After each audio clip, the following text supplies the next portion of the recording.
नाज़रीन किराम अस्सलाम वालेकुम वरहमतुल्लाहि वबरकातुह। आप देख रहे हैं निदाए मदारिस यूट्यूब चैनल।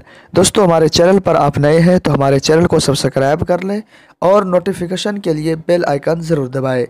नाज़रीन किराम, जैसा कि हम लगातार अपडेट आप तक ये पहुंचा रहे हैं कि CAA यानी शहरियत तरमीमी एक्ट के ख़िलाफ़ पूरा मुल्क सरापा एहतिजाज है और जगह जगह मुजाहरे किए जा रहे हैं। खामोश पुरअमन जुलूस निकाला जा रहा है, जिसके ज़रिए से सरकार तक ये पैगाम पहुंचाया जा रहा है कि ये जो कानून लाया गया है, ये कानून सरासर हिंदुस्तानी आइन के ख़िलाफ़ है।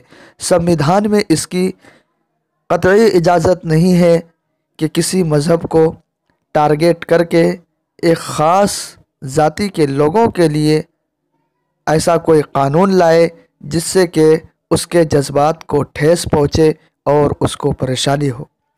नाज़रीन किराम, जमीयत उलमा हिंद सैयद महमूद मदनी की जानिब से ईदगाह के अंदर धरना प्रदर्शन दिया हुआ है और रोज़ाना 313 लोगों की गिरफ़्तारियाँ भी हो रही है।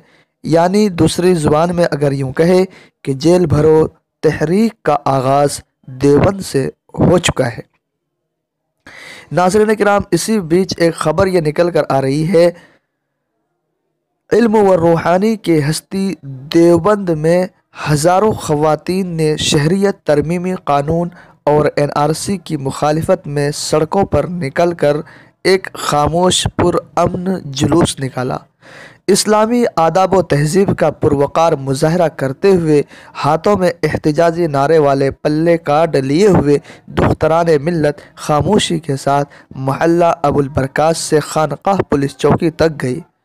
पल्ले कार्ड पर मुख्तलिफ नारे दर्ज थे, जिनमें से कुछ पर दर्ज था मोदी शाह मुर्दाबाद, मुल्क मुखालिफ एक्ट वापस लो, सभी का खून है शामिल यहाँ की मिट्टी में, मोदी शाह के बाप का हिंदुस्तान थोड़ी है, NRC CA नहीं चलेगा नहीं चलेगा, हिंदू मुस्लिम एकता जिंदाबाद, हिंदुस्तान जिंदाबाद।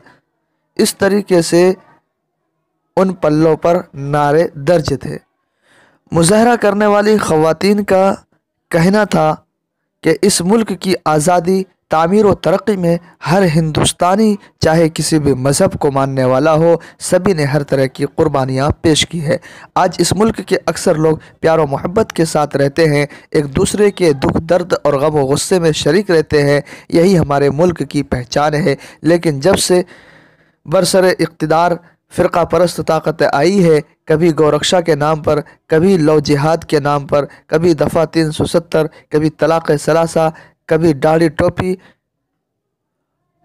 के नाम पर, कभी बाबरी मस्जिद के नाम पर मुस्लिम कम्युनिटी का इस्तेहसाल किया जा रहा है। और अब शहरियत तरमीमी एक्ट पास करके हुकूमत NRC लाने की तरफ कदम बढ़ा रही है। ख़वातीन का कहना था कि जब बाबरी मस्जिद केस में हमारे सबूत काम नहीं आए तो इसकी क्या गारंटी है कि अगर हम अपने बड़े बुज़ुर्गों के नाम के ज़मीनी दस्तावेज़ात दिखाए गए तो उनको सही मान लिया जाए। हम शहरियत तरमीमी कानून और NRC की मुखालिफत इसलिए भी कर रही है क्योंकि यह कानून आइन की रूह के मुनाफी है और इस सियाह कानून के ज़रिए बिरादरान वतन और मुसलमानों को मज़हब की बुनियाद पर तक़सीम करने की साजिश रची जा रही है और हम मुल्क के आइन की बिका के लिए सड़कों पर उतरी है। NRC और शहरियत तरमीमी एक्ट किसी भी सूरत में काबिल कबूल नहीं है। नाज़रीन किराम, अगर हमारी ये ख़बर आपको अच्छी लगे तो इसको शेयर करें, ज़्यादा से ज़्यादा कमेंट में अपनी राय ज़रूर